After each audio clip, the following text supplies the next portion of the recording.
Hello, everyone, and welcome to today's webinar, What's New in Plant 3D 2025. This webinar is brought to you by Applied Software GRAITEC Group. My name is Misty Scott, and I am pleased to be your moderator. As a reminder, you can find a schedule of upcoming events, webinars, and training on our calendar at asti.com/calendar. I'm very pleased to introduce our speaker today. Dave Simmons is a senior consultant at Applied Software GRAITEC, bringing 30 years of experience in process piping design across various industries, with proficiency in Autodesk applications like AutoCAD, Plant 3D, and other engineering platforms. His role involves managing the implementation process, from assessing the client needs and developing plans to configuring software and providing training and support. Thank you so much for joining us today, Dave, and I'm going to turn it on over to you. Oh, you're very welcome. Thanks for that warm and heartfelt introduction. Again, Dave Simmons, so I'll be glad to be sharing this with you. So today's webinar is about all or some of the new features that are coming in Plant 3D for 2025. Let me share my screen. I'm still sharing, right? You're sharing. We just got to get the PowerPoint. There we go. And I'm adding it to the stream here. All right. Let me know when you can see it. Yep. All right. So this is the What's New in Plant 3D 2025. So they kind of come up with about 4 major areas that they did some work in. Some of it will be just talking points. Some of it I'll show you some demo of some of the features. So various updates, and that's kind of the biggest one. They've got a bunch of stuff that we'll unpack there. They made some changes into the orthographics. They made a couple changes around collaboration projects, and around they made a few P&ID improvements, which were all fantastic to see. So under the various improvements, they made some spec viewer and spec editor improvements, which are fabulous. They made one in 24, which was game changing, and then they've added to that in 25, which for someone that does a lot of CATs and specs, you'll love that. They made some changes in some pipe supports, making it easier to swap out substitute pipe supports like you could other fittings. They made a file change format to the report creator. They didn't really change or enhance it, but they changed the file format for whatever reason. So we'll talk about that. Around the display welds, they can now be seen in Navisworks with some setting changes. So those are visible. Another good change they came up with is they come up with another custom end type. So when you're building a custom component, where you have flange-like, you now have lap end type. So all those custom lap joint connections are going to give you greater freedoms there. And then they changed a few of the back-end settings around end connections and stuff inside a project setup. So let's get started. Make sure to check the time. So the spec editor. So this feature is really fantastic. So it's on both spec editor and the spec viewer. So in the spec editor and in design.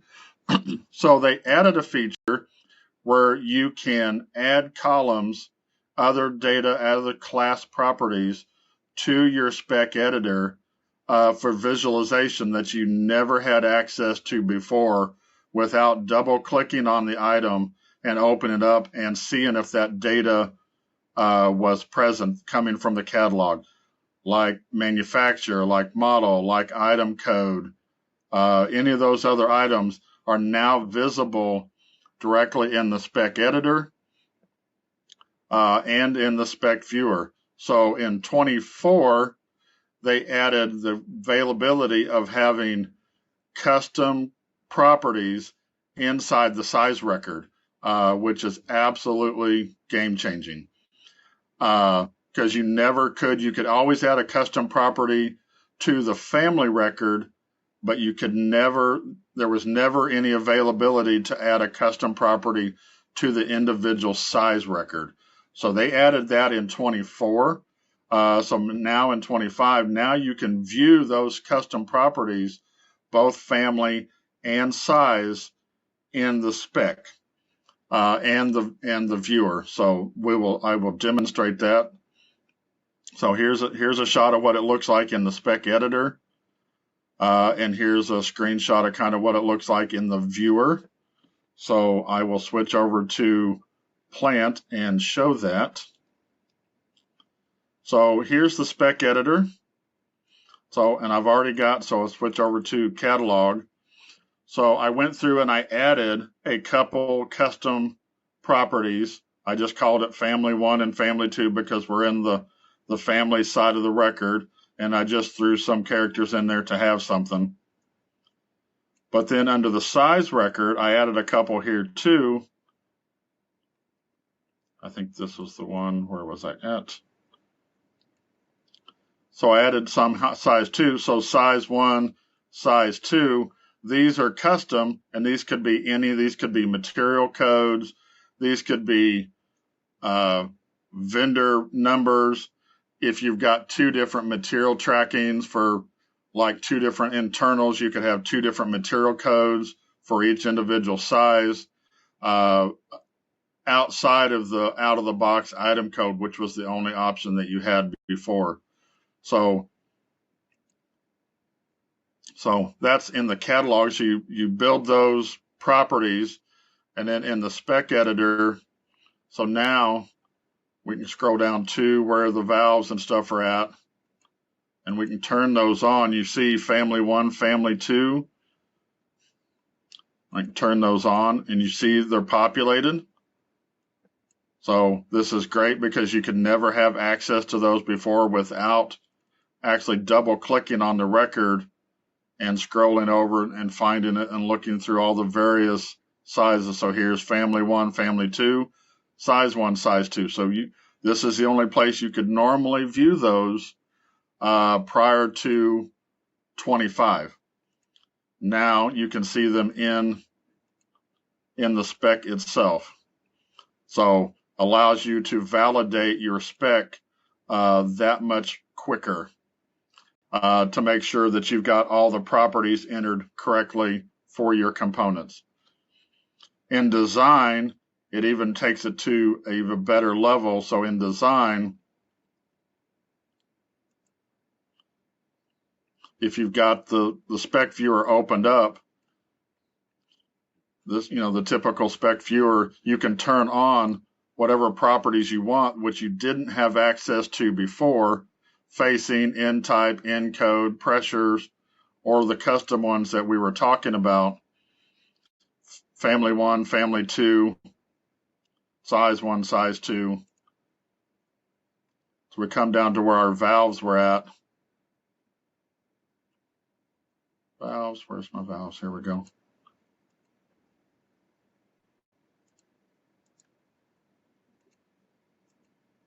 Family 1, family 2. And then under the size record, size 1, size 2. So this gives you a lot of freedom and a lot of control that you didn't have before. So I was really excited when I saw this come out in the previews, giving you, so between 24 and 25 now gives you a ton of control over your catalog and spec and having custom properties to be able to report out and perform your work. So we'll switch back to the PowerPoint. So the next good feature that I saw that they came out with in 25 is actually being able to substitute your supports straight in design the way you can valves or any other fitting. And so before 25, you didn't have that access. You had to just delete the support and replace it.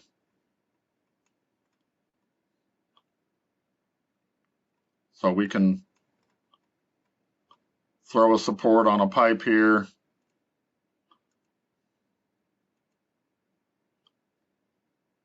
And we'll throw a different one on over here.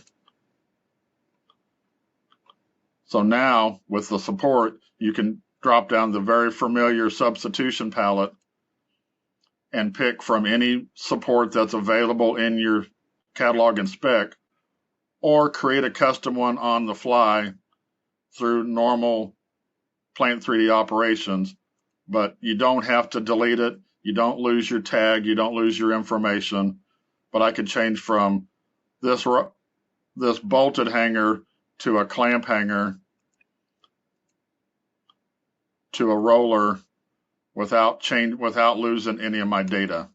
And so this is a great improvement to functionality within Plant 3D, having the same access to the substitution. All right, back to the slide deck. Check the time. Good. So here's the report creator. Again, it's not a lot to show, but they did change the file format from RCF to RCFX. It is a file,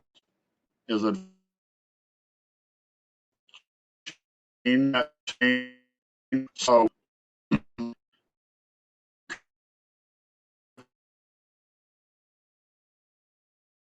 24 won't read the ones in 25. So as you migrate, if you're migrating from below 25, you'll just have to have two versions of your reports available. So you'll have to have a set that's converted to 25 and used there, and a set that's below 25, 24, 23, 22.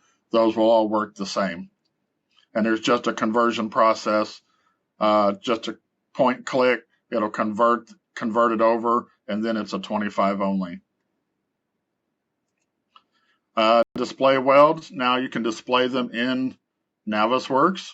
So just with a setting, plant weld display to 1, and there's another option that turns them on, but you have to have the object enablers installed for Navisworks, for Plant 3D, in order to view the welds.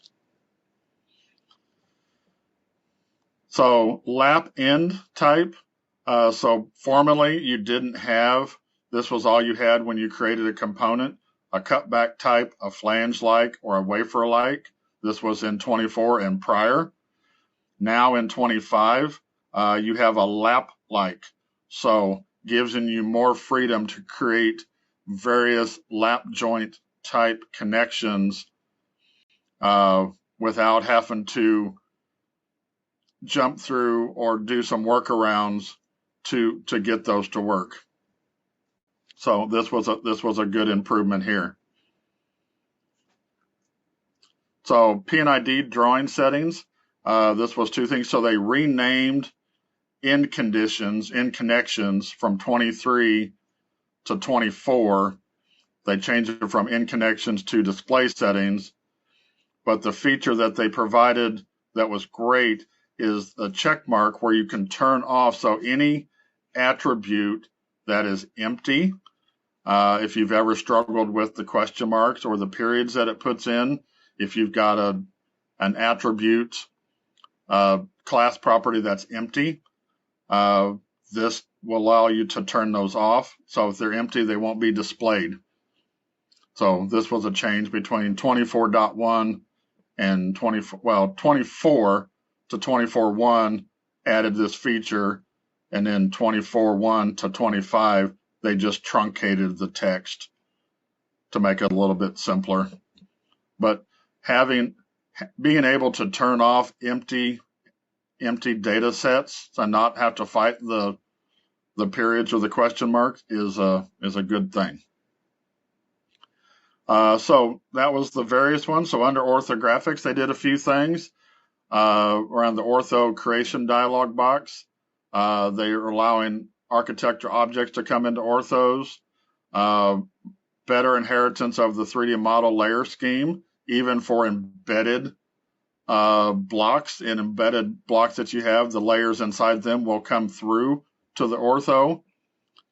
And then being able to update multiple orthos via the command line versus right-clicking on each view in every drawing.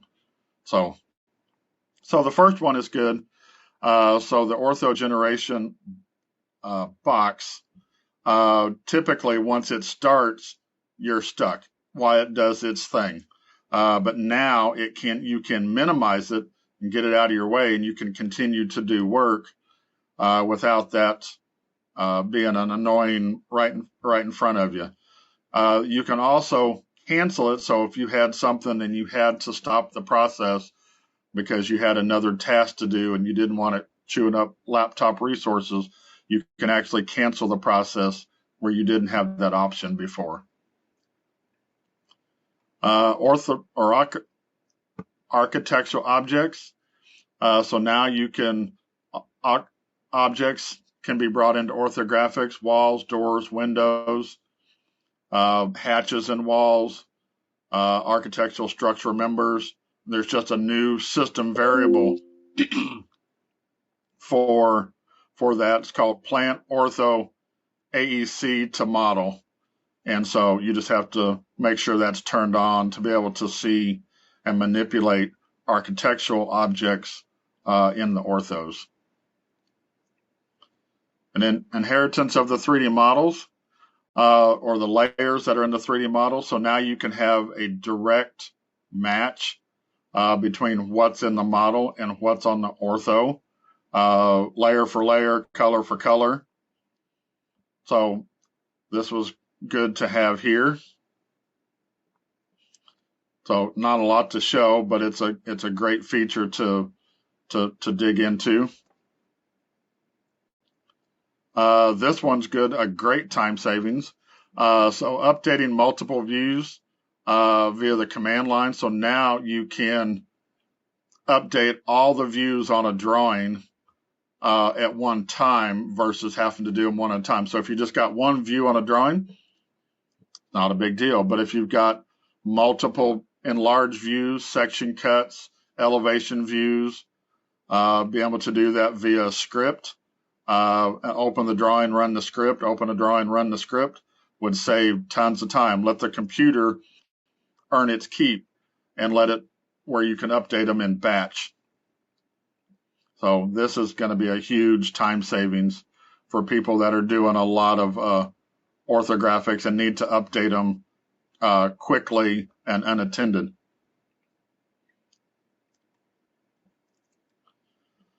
Okay, so in collaboration, two things that were really stuck out with what they did there. So if you've ever loaded a collaboration project, it loads it to the root of the ACC project.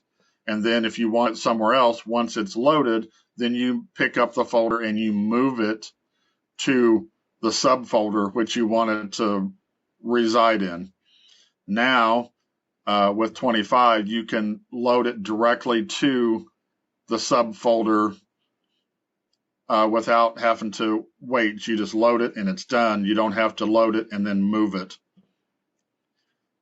And the other big feature that they came up with within collaboration projects is the rename or move folders. So now in Plant 3D and in collaboration, if you rename folders or you move folders, that information passes through to Plant and actually shows in Windows.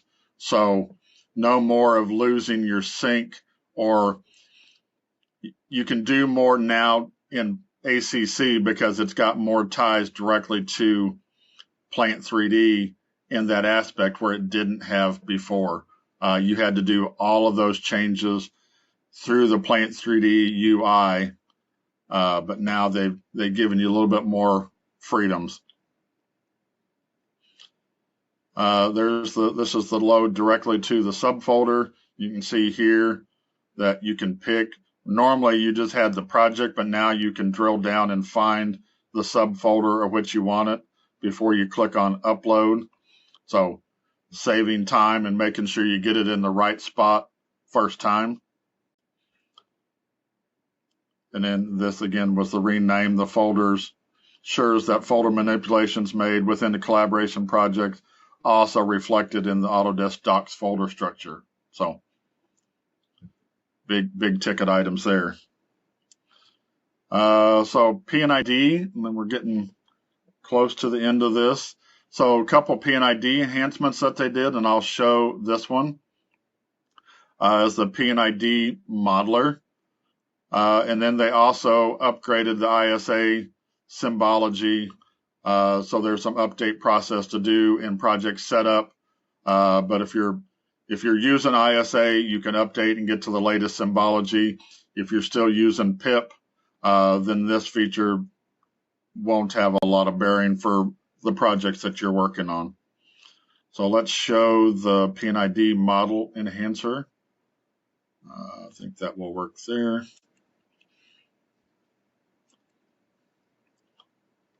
So here, so once you're in design and you come up here to show your lines, so now instead of just having a line list, now you have a model view and a list of components for that line. So you can come down here to a line and it highlights it. And then if you double click, it opens it up and it shows you the information. So as you click down, it's highlighting the part that it's directly related to. So you can model that part directly. So this 4-inch pipe, right click, place components in the model, and I can route that part of that line.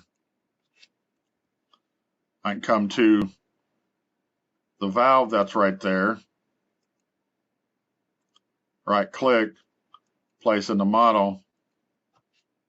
So now I'm routing right off of the P&ID.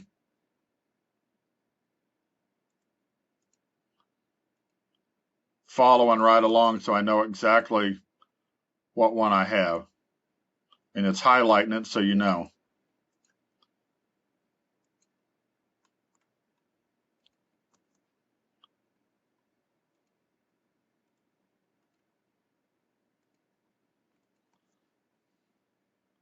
Removes a lot of the confusion.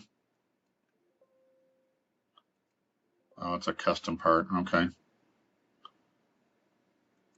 So removing a lot of the confusion.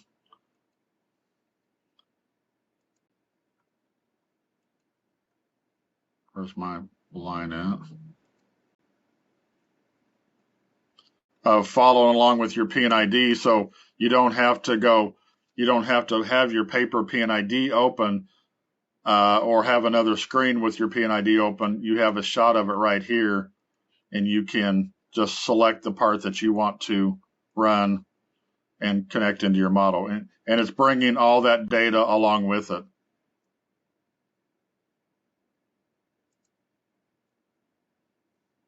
So all the line information from the P&ID.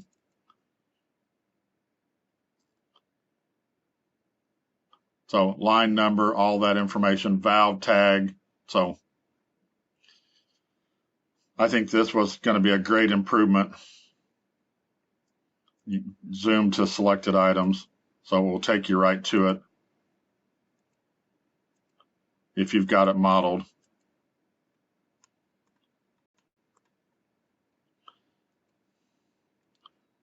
And then, so you can do that. It's just a screenshot of what I was just demonstrating. P&ID lists the windows, the displays, nozzles, start and end of equipment, branches. So as long as you have them mapped in the back end, all that data from 3D is coming across, from P&ID is coming across to 3D as you model. So no more having to worry about, it's reducing your checking time, it's reducing your errors and omission time because it's using the same data that you had and it's less user input. And then this is talking about the P&ID for the ISA symbology. It's got an upgrade path right here to update to the latest ISA symbology. And again, if you're not using ISA, this is not a feature that would have a lot of bearing on your workflow. But if you are using ISA and you want to get to the latest symbology, they now have given you a path forward. So I think that's it for me, Misty. Fantastic. Thank you so much for those updates. Seems like a lot of really, really great things are in store for us. Let me put this on the screen here.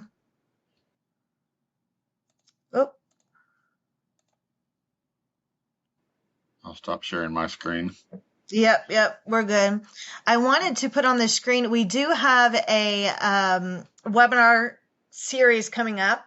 It's what's new for GRAITEC Power Packs. This one specifically is for Plant 3D. So Plant 3D is really like the ultimate plugin for Autodesk Plant 3D. And it's really about streamlining your plant design workflows, automating tasks, enhancing those pipeline routing. You can do additional customized libraries, a lot of really amazing stuff. So please, you could click on your screen and register for that. So we would love to see you a part of that as well. And if you guys have any questions, go ahead and throw them in the live chat. We've got Dave to answer those questions for you. Eugene did ask, do we get a recording of this? Yes, you will receive an email within 24, I'd say max 48 hours with the recording link. If for whatever reason you don't receive it, I put my email in the chat there. You guys can reach out to me at mscott@asti.com.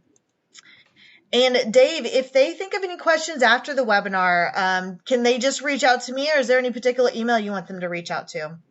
They can reach out to me. So just D Simmons, that's SIMMONS @ASTI.com. I threw that in the chat as well. Yeah. James says, are there any known bugs for updating Plant 3D to 2025 on existing projects? Not that I'm aware of.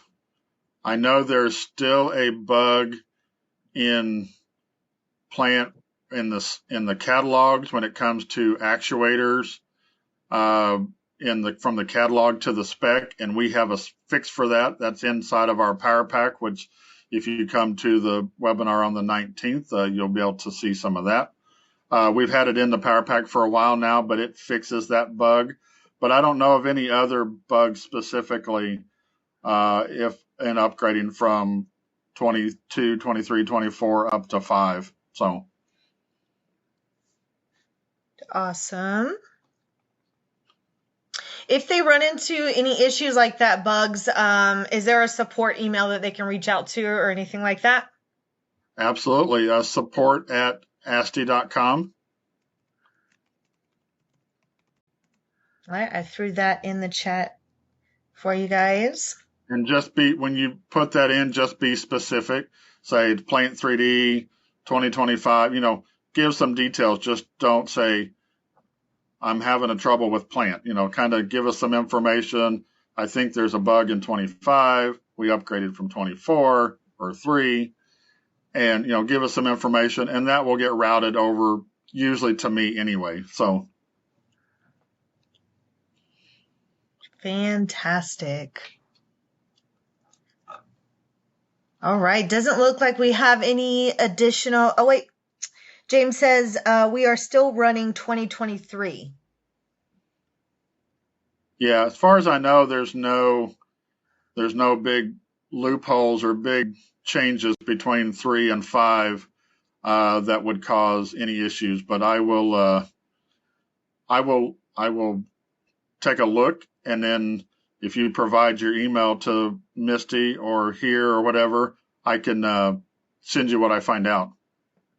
I've got his email, Dave. So James, I'll send your email over to Dave, and he can just connect with you on that. All right. So I do want to thank you all for joining us today. We hope it was meaningful and impactful for you and your businesses. We do look forward to seeing you on future webinars, and we hope that you join us for the What's New GRAITEC Power Pack for Plant 3D. That's coming up next week. And Dave, thank you so much for joining us as well. We hope you all have a wonderful rest of the day. Thank you all.